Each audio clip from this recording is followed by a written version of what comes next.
I remember back to when I started cutting for the first time and didn't really know anything about what I was doing except that I needed to eat fewer calories to drop weight. I still ate the same things I normally would, but had way smaller portions that ended up making me feel extremely hungry pretty much all day, every day. And since I knew I couldn't eat the things I wanted, I started watching a lot of eating challenge videos from various fitness YouTubers and just looked forward to the day when I would be in as good a shape as them and be able to eat a crazy amount of food like they do. And I'm sure this is something that a lot of people do because one, I know what it feels like to watch someone else eat something that looks like it's a really good cheat meal and feel like I'm living vicariously through them. And because these types of videos get a lot of views. I mean, my 10K challenge video got way more views starting out than any of my other videos have so far. But even though it seems like these YouTubers can easily maintain their physiques, there's a lot that goes on behind the scenes of these challenges that you don't see. And after doing my own 10,000 calorie challenge, I'm gonna share with you what it actually takes to maintain a lean physique while eating a ridiculous amount of food, as well as how you actually feel at the end of the day. And this is assuming that those people are actually eating and keeping all the food down like I did. First off, at my height of 5 feet 11 inches and weight of around 180 pounds, my normal maintenance for my level of exercise, which consists of 3 days of weight training, followed by a rest day where I do an hour of swimming for cardio, comes out to about 2,600 calories per day on average. So then eating 10,000 calories in one day would put me about 7,400 calories over my maintenance, which would equate to a little over 2 pounds of fat gain, assuming my body was actually able to store all those extra calories as fat. But Greg Doucette made a pretty interesting video about Will Tennyson's 20,000 calorie cheat day and talked about how many calories he estimated would actually be stored as fat based on the thermic effect of food with how much was consumed and many other factors, so I'll link that in the description so you can check it out after this if you're interested. But to make up for this 7,400 calorie overage, I started doing an extra 30 minutes of swimming along with about a 2-mile round trip walk to the pool on the 4 days leading up to the challenge to burn some extra calories in preparation. And to go along with the cardio, I also cut about 200 to 300 calories a day to increase the deficit, which ended up being around an extra 3,200 calories burned leading up to the 10,000 calorie challenge day. So now we're down to only a 4,200 calorie overage for the challenge. However, I also did another hour-long swimming session and walk the day of the challenge, which ended up cutting about another 900 calories off that to make the total overage about 3,300 calories. So that ends up being less than a pound of possible fat gain, which I mentioned in the video that I didn't really care that much about anyways because I was sick with the cove a few weeks prior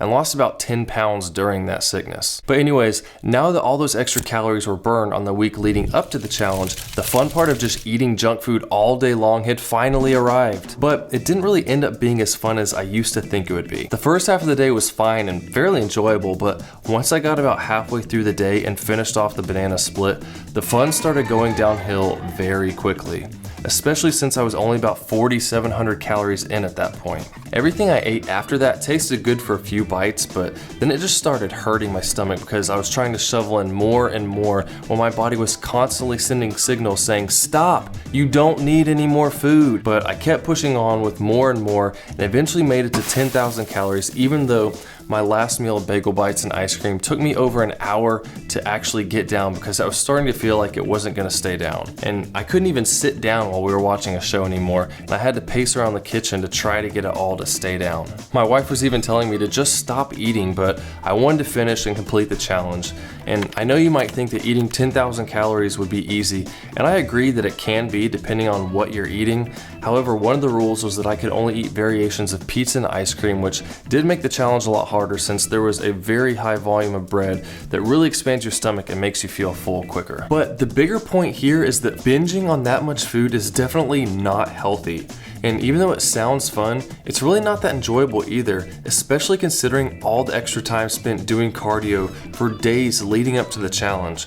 You're feeling really hungry for days from doing all the cardio and cutting calories just to spend one day where you eat so much that you're suffering because you end up feeling sick and don't even want to think about food. And that's why I don't like eating challenges and do not recommend having cheat days on your diet, because it can quickly lead to a cycle where you eat way too much and then feel like you have to starve yourself to get back to baseline.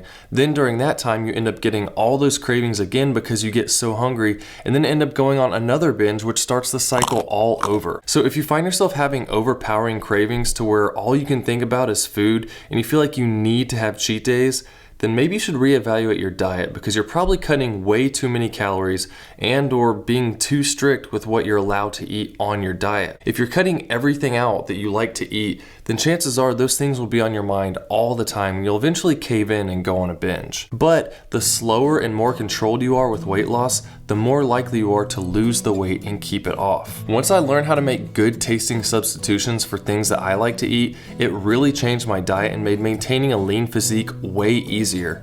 And I still eat things like pizza, ice cream, burgers, and other less healthy options that I like, but I've gotten to a place where I can do that without going crazy and feeling like I want to eat everything in sight while doing so. I don't do cheat days or cheat meals anymore because there isn't anything I'm not allowed to have in my diet. I just choose lower calorie filling options for the majority of my meals and then have higher calorie choices every so often as well if I feel like it. And speaking of low calorie meals, there are a lot of recipes on the channel that taste great and will help you to feel full while working toward and maintaining the physique you desire, so be sure to watch more videos if that's something you need. Also, please hit the like button if this video was helpful and be sure to subscribe and hit the bell because I have lots of fun stuff planned for the channel, and follow me on Instagram at Camber Fitness for updates on food, physique, and training tips, and I will see you soon.